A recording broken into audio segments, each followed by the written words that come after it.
Every industry has its own jargon, every culture its own slang, and the world of video games is certainly no different. And whether you're just trying to better understand the gamer in your life or you're diving headfirst into the industry yourself, I'm here to help.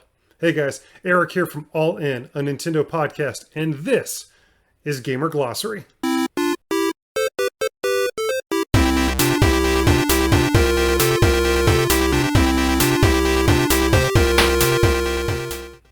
Hello and welcome to Gamer Glossary. Today we're going to be talking video game age ratings, specifically the North American ESRB, the Entertainment Software Ratings Board.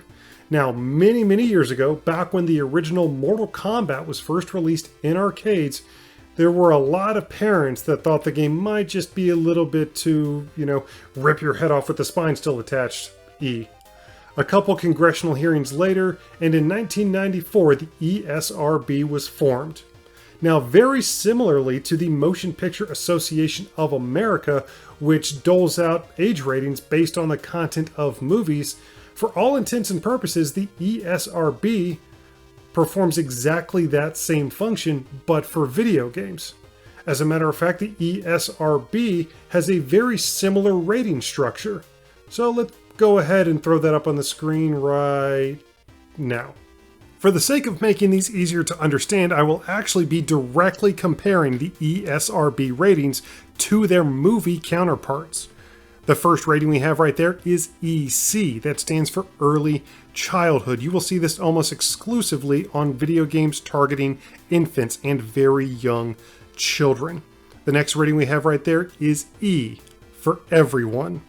Between Early Childhood, EC, and E for Everybody, you can consider those effectively the G rating of the video games industry, basically targeting young children.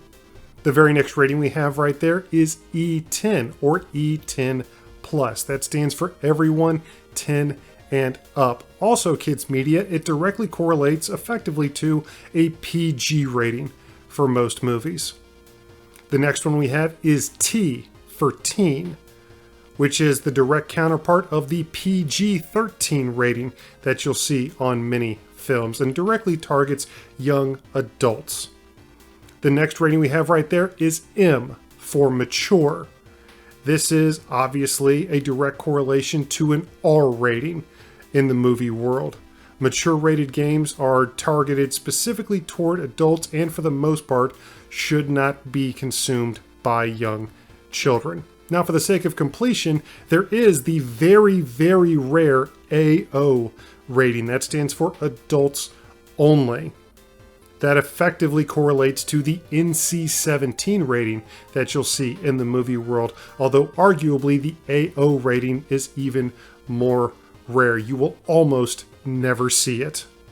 And you also have RP right there, which is just simply rating pending. You should only see that on advertisements or displays for upcoming video games. That just simply means the game you're seeing right now has not been rated as of yet. And before I go, I do just want to show you all a couple things. Having the knowledge is great, but how do you put that knowledge to practical use? Well, if you ever find yourself out and about shopping for video games and you ever want to know what any particular video game's age rating is, you can always reliably find it in the bottom corner of the box art of the case. Now, if you ever find yourself dealing with just the physical media itself with the discs or cartridges, they actually have the age rating printed on each one of those as well.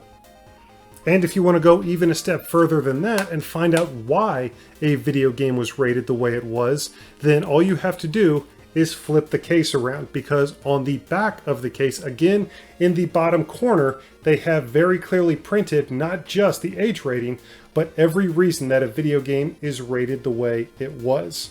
You can very clearly see this game is rated E10 and up for cartoon violence. Now, this has just been a small primer on North American video game age ratings.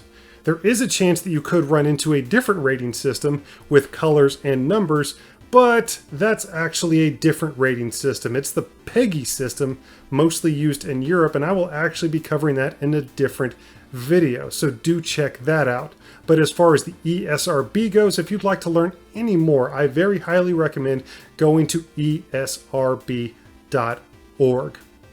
Now, I hope I was able to help, but if you have any thoughts or ideas for Gamer Glossary, reach out to me. You can find me on Twitter at allin_Eric. And to keep up with all the latest episodes of Gamer Glossary, give us a like, a follow, and a subscribe over at All In, a Nintendo podcast on YouTube, on Facebook, and on Twitter.